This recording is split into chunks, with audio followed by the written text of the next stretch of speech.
Welcome to study G K by Sushil creations. ಈಗ ಏನು ಇತ್ತೀಚೆಗೆ ಬಿಡುಗಡೆ ಆದಂಥ C&R ರೂಲ್ಸ್ ಬಗ್ಗೆ ಒಂದು ಹಲವು ಆಕ್ಷೇಪಗಳನ್ನು ನಾವು ಕಾಣ್ತಾ ಇದ್ದೀವಿ. ಅದರ ಬಗ್ಗೆ ಒಂದು ಸಂಬಂಧಿಸಿದಂಥ ಒಂದು 2-3 ಮ್ಯಾಟ್ರ್ಗಳಿವೆ. ಸೊ ಇದ್ರ ಬಗ್ಗೆ ಸಂಪೂರ್ಣವಾಗಿ ನೋಡಿ. ಅದೇ ರೀತಿ ನೋಡಿ, ಲ್ಯಾಂಗ್ವೇಜ್ ಟೀಚರ್ಸ್ಗಳಿಗೂ ಕೂಡ ಸ್ಪೆಷಲಿ ಇಂಗ್ಲೀಷ್ದವ್ರಿಗೆ ಮತ್ತು ಕನ್ನಡ ಲ್ಯಾಂಗ್ವೇಜ್ದವ್ರಿಗೆ, ಹಿಂದಿ ಲ್ಯಾಂಗ್ವೇಜ್ದವ್ರಿಗೆ ಬಹಳ ಒಂದು ತೊಂದರೆ ಆಗ್ತಾಯಿದೆ. ಸೊ ಅದ್ರ ಬಗ್ಗೆನೂ ಕೂಡ ಮಾತಾಡ್ತೀನಿ. ಸೊ ನೋಡಿ, ಈ ವಿಡಿಯೋನ ಸ್ಕಿಪ್ ಮಾಡಿದ್ರೆ ಸಂಪೂರ್ಣವಾಗಿ ನೋಡಿ. ಹೆಚ್ಚಿನ ಮಾಹಿತಿ ಸಬ್ಸ್ಕ್ರೈಬ್ ಮಾಡಿ, ಮತ್ತು ಏನಾದರೂ ಪ್ರಶ್ನೆಗಳಿದ್ದರೆ ಕಮೆಂಟ್ ಬಾಕ್ಸಲ್ಲಿ ಕಮೆಂಟ್ ಮಾಡಿ. Will try to answer for that. Okay. ರಾಜ್ಯ ಸರ್ಕಾರ ಪ್ರಕಟಿಸಿರುವ ನಿಯಮಗಳ ಸಂಪೂರ್ಣ ತಿರಸ್ಕಾರ. ಸೊ ರಾಜ್ಯ ಸರ್ಕಾರ ಏನು ಈ C&R ರೂಲ್ ಹೊಸದಾಗಿ ಒಂದು ಗೆಸ್ಟ್ ಮಾಡಿ ಒಂದು ನೋಟಿಫಿಕೇಶನ್ ಮಾಡಿದೆ, ಅದರ ಬಗ್ಗೆ ಒಂದು ಸಂಪೂರ್ಣವಾಗಿ ತಿರಸ್ಕಾರ ಮಾಡಿದೆ ಶಿಕ್ಷಕರ ಸಂಘಟನೆದವರು. ಸೊ ಸ್ವಲ್ಪ ಬ್ರೀಫಾಗಿ ಮಾಡ್ತೀನಿ ನೋಡಿ. ಇಲ್ಲಿ ಶಿಕ್ಷಕರ ನೇಮಕಾತಿ ಕುರಿತು ರಾಜ್ಯ ಸರ್ಕಾರ ಇದೇ ಡಿಸೆಂಬರ್ 10ರಂದು ಹೊರಡಿಸಿದ ನೇಮಕಾತಿ ಅಂತಿಮ ನಿಯಮಗಳನ್ನು ಕರ್ನಾಟಕ ರಾಜ್ಯ ಪ್ರಾಥಮಿಕ ಶಾಲಾ ಶಿಕ್ಷಕರ ಸಂಘ ಸಂಪೂರ್ಣವಾಗಿ ತಿರಸ್ಕರಿದ್ದು ಕೂಡಲೇ ಸೂಕ್ತ.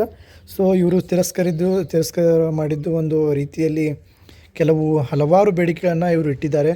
ಸೊ ಸ್ಪೆಷಲಿ ಇವರು ಏನೀಗ ಇನ್ ಸರ್ವಿಸಲ್ಲಿದ್ದಾರೆ, ಈಗ ಆಲ್ರೆಡಿ ಟೀಚರ್ಸ್ ಆಗಿದ್ದಾರೆ, ಅವರಿಗೆ ಬಡ್ತಿಯ ಒಂದು ವಿಚಾರವಾಗಿ ಮೇನ್ ಉದ್ದೇಶ ಅದು ಇಟ್ಕೊಂಡು ಹಲವಾರು ಒಂದು ವಿಷಯಗಳನ್ನು ಇವರು ಬೆಳಕಿಗೆ ತಂದಿದ್ದಾರೆ. ಸೊ ಇದರಲ್ಲಿ ಆಮೇಲೆ ಕನ್ನಡ ಇಂಗ್ಲೀಷ್ ಬಗ್ಗೆನೂ ಕೂಡ, ಲ್ಯಾಂಗ್ವೇಜ್ ಟೀಚರ್ಸ್ಗಳ ಬಗ್ಗೆನೂ ಕೂಡ ಮಾತಾಡಿದ್ದಾರೆ.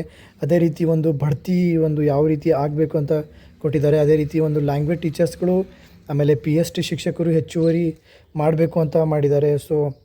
ಸೊ ಈ ಒಂದು ಹಲವಾರು ಸುಮಾರು 8ರಿಂದ 10 ಒಂದು ಬೇಡಿಕೆಗಳನ್ನು ಇಟ್ಟಿದ್ದಾರೆ. ಸೊ ಸಂಪೂರ್ಣವಾಗಿ ಹೋರಾಟವನ್ನು ಮಾಡ್ತೀನಿ ಅಂತ ಕೂಡ ಹೇಳಿದ್ದಾರೆ.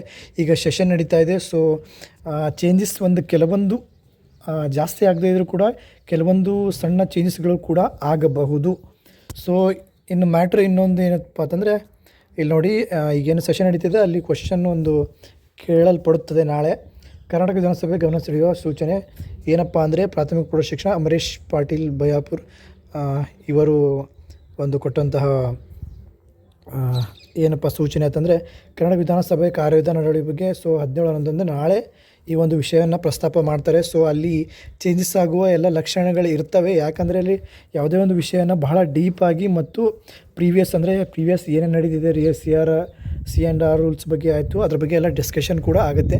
ಸ್ಪೆಷಲಿ ಇವ್ರು ಕೇಳಿದ್ದು ಏನಂತಂದರೆ, 6ರಿಂದ 8ನೇ ತರಗತಿಯ ಪದವಿ ಶಿಕ್ಷಕರಿಂದ ಮತ್ತು ನೇಮಕಾತಿ ನಿಯಮದಂತೆ ಅಭ್ಯರ್ಥಿಯು ಪದವಿಯಲ್ಲಿ ಪ್ರತಿ ವಿಷಯದಲ್ಲಿ ಸರಾಸರಿ 50 ಅಂಕ ಪಡೆಯುವ ನಿಯಮದಿಂದ ಲಕ್ಷಾಂತರ ಅಭ್ಯರ್ಥಿಗಳು ಶಿಕ್ಷಕರ ಹುದ್ದೆಗೆ ಅರ್ಜಿ ಸಲ್ಲಿಸಲು ಅವಕಾಶದಿಂದ ವಂಚಿತ. ಹೌದು, ಇದು ಕರೆಕ್ಟಾಗಿದೆ.